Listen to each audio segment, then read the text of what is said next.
Arc fault circuit interrupters, or AFCIs, are considered ready for prime time. The technology has been around for many years and has proven effective in preventing electrical fires. The plan is to implement as much AFCI protection as possible. AFCIs are valuable safety features that help protect people and property from electrical fires. The goal is to implement AFCI protection as much as possible while remaining cost-effective.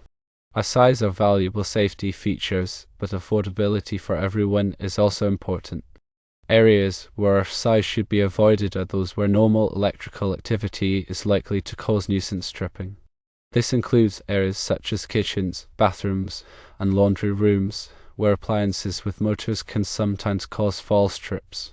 It is desirable to see AFCI protection required in all new construction homes and businesses. Requiring AFCIs in new construction provides a valuable safety feature that helps protect people and property from electrical fires from the outset. Features that would make AFCI technology better include increased affordability and more compact and easy to install devices. Reducing the cost of AFCIs would make them more accessible to a wider range of consumers and projects. More compact designs would simplify installation, particularly in retrofit situations or where panel space is limited. Ground fault circuit interrupters, or GFCIs, should be required in all rooms of a dwelling. GFCI devices are an important safety feature that protects people from electrical shock. Specifically regarding AFCI avoidance, it is important to elaborate why certain areas are more prone to nuisance tripping. Kitchens often have appliances like blenders and refrigerators that can create momentary surges or noise in the electrical circuit. Bathrooms frequently have hair dryers and other personal care appliances with similar characteristics. Laundry rooms have washing machines and dryers with motors that can generate electrical noise. These types of electrical events, while normal, can sometimes be misinterpreted by AFCIs as arc faults, leading to unwanted tripping. Regarding future AFCI requirements, widespread adoption in new construction is a key step toward enhancing electrical safety. As AFCIs become more commonplace, their cost is likely to decrease, and their performance is likely to improve. This could lead to even broader applications in the future. The desired features of more affordable and easier to install AFCIs are crucial for their widespread acceptance and use. When AFCIs are expensive, they may be overlooked in cost-conscious projects. When they are difficult to install, electricians may be less inclined to recommend them. Therefore, addressing these issues is essential for maximizing the benefits of AFCI technology. Regarding GFCI requirements, the rationale for requiring them in all rooms of a dwelling is based on the fact that electrical hazards can exist anywhere. While kitchens and bathrooms are traditionally recognized as high-risk areas due to the presence of water, other rooms can also pose risks. For example, a faulty lamp or power cord in a bedroom or living room could create a shock hazard. Requiring GFCIs in all rooms provides a consistent level of protection throughout the home. The NEC, or National Electrical Code, provides detailed guidelines for the installation and use of AFCIs in GFCIs. It is important to consult the latest edition of the NEC for specific requirements in a particular jurisdiction. The NEC is updated every 3 years to reflect advancements in technology and best practices in electrical safety. When installing AFCIs or GFCIs, it is essential to follow the manufacturer's instructions and all applicable electrical codes. Improper installation can compromise the effectiveness of these devices and create safety hazards. It is always recommended to hire a qualified electrician for any electrical work. AFCIs are designed to detect different types of faults compared to GFCIs. AFCIs detect arc faults, which are unintentional electrical discharges that can occur when wires are damaged or connections are loose. GFCIs detect ground faults, which occur when electricity flows through an unintended path to ground, such as through a person. Both types of faults can be dangerous, and AFCIs and GFCIs provide complementary protection. There are different types of AFCIs available, including branch circuit AFCIs and outlet branch circuit AFCIs. Branch circuit AFCIs protect the entire branch circuit, while outlet branch circuit AFCIs protect only the outlets on that circuit. The choice of which type of AFCI to use depends on the specific application and the requirements of the electrical code.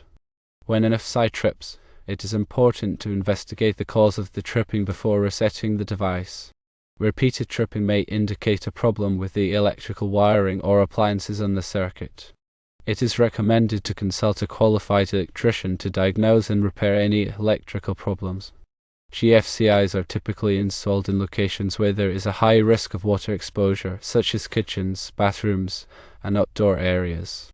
However, the NEC has expanded the requirements for GFCI protection over the years to include other areas, such as unfinished basements and crawl spaces. The purpose of GFCI protection is to prevent electrical shock by interrupting the flow of electricity very quickly when a ground fault is detected. GFCIs work by monitoring the current flowing through the hot and neutral wires of a circuit. If there is a difference of more than a few milliamps between the current in the hot and neutral wires, it indicates that some of the current is flowing through an unintended path to ground. The GFCI will then trip, cutting off the power to the circuit. When a GFCI trips, it is important to determine the cause of the tripping before resetting the device. Common causes of GFCI tripping include faulty appliances, wet electrical equipment, and damaged wiring. It is recommended to consult a qualified electrician to diagnose and repair any electrical problems. The NEC specifies the types of wiring methods that are permitted for use in different locations. For example, in wet locations, such as bathrooms and outdoor areas, the NEC requires the use of moisture-resistant wiring methods. The NEC also specifies the types of electrical boxes that are permitted for use in different locations. For example, in damp locations, such as unfinished basements, the NEC requires the use of weatherproof electrical boxes. When installing electrical wiring and equipment, it is important to follow the NEC requirements to ensure safety and prevent electrical hazards. The NEC also provides guidelines for the grounding of electrical systems. Grounding is the process of connecting electrical equipment to the earth, which provides a path for fault current to flow back to the source. Grounding helps to prevent electrical shock and reduce the risk of electrical fires. The NEC requires that all electrical equipment be properly grounded. Grounding is typically accomplished by connecting the equipment to a grounding electrode, such as a ground rod or a metal water pipe. The grounding electrode must be properly installed and connected to the electrical system to be effective. The NEC also provides guidelines for the bonding of metal parts of electrical systems. Bonding is the process of connecting metal parts together to create a continuous electrical path. Bonding helps to reduce the risk of electrical shock by ensuring that all metal parts are at the same voltage potential. The NEC requires that all metal parts of electrical systems be properly bonded. Bonding is typically accomplished by using bonding jumpers, which are short lengths of wire that connect metal parts together. The bonding jumpers must be properly sized and installed to be effective. The NEC also provides guidelines for the overcurrent protection of electrical systems. Overcurrent protection is the process of protecting electrical wiring and equipment from excessive current flow. Overcurrent protection is typically provided by circuit breakers or fuses. Circuit breakers and fuses are designed to interrupt the flow of electricity when the current exceeds a certain level. The NEC specifies the size and type of overcurrent protection that is required for different types of electrical circuits. It is important to use the correct size and type of overcurrent protection to ensure safety and prevent electrical fires. The NEC also provides guidelines for the installation of electrical equipment in hazardous locations. Hazardous locations are areas where there is a risk of fire or explosion due to the presence of flammable gases, vapors, or dusts. The NEC specifies the types of electrical equipment that are permitted for use in hazardous locations. Electrical equipment used in hazardous locations must be specially designed and constructed to prevent ignition of flammable materials. The NEC also provides guidelines for the maintenance of electrical systems. Regular maintenance is essential for ensuring the safety and reliability of electrical systems. Maintenance should include inspecting electrical wiring and equipment for damage, testing the operation of circuit breakers and GFCIs, and cleaning electrical panels and enclosures. It is recommended to hire a qualified electrician to perform electrical maintenance. The NEC is a complex and comprehensive document that covers all aspects of electrical safety. It is important to consult the NEC for specific requirements in a particular jurisdiction. The NEC is updated every 3 years to reflect advancements in technology and best practices in electrical safety. Continuing education is essential for electricians and other electrical professionals to stay up to date on the latest NEC requirements. The use of AFCI and GFCI protection is a critical component of modern electrical safety practices. By understanding the purpose and application of these technologies, individuals can help to prevent electrical fires and shocks.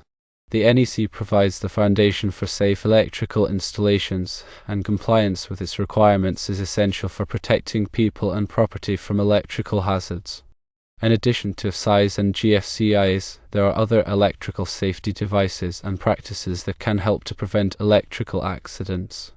These include surge protectors, tamper-resistant receptacles, and proper grounding techniques. Surge protectors protect electronic equipment from damage caused by voltage spikes.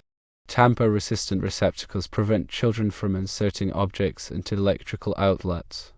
Proper grounding techniques ensure that electrical equipment is safely connected to the earth.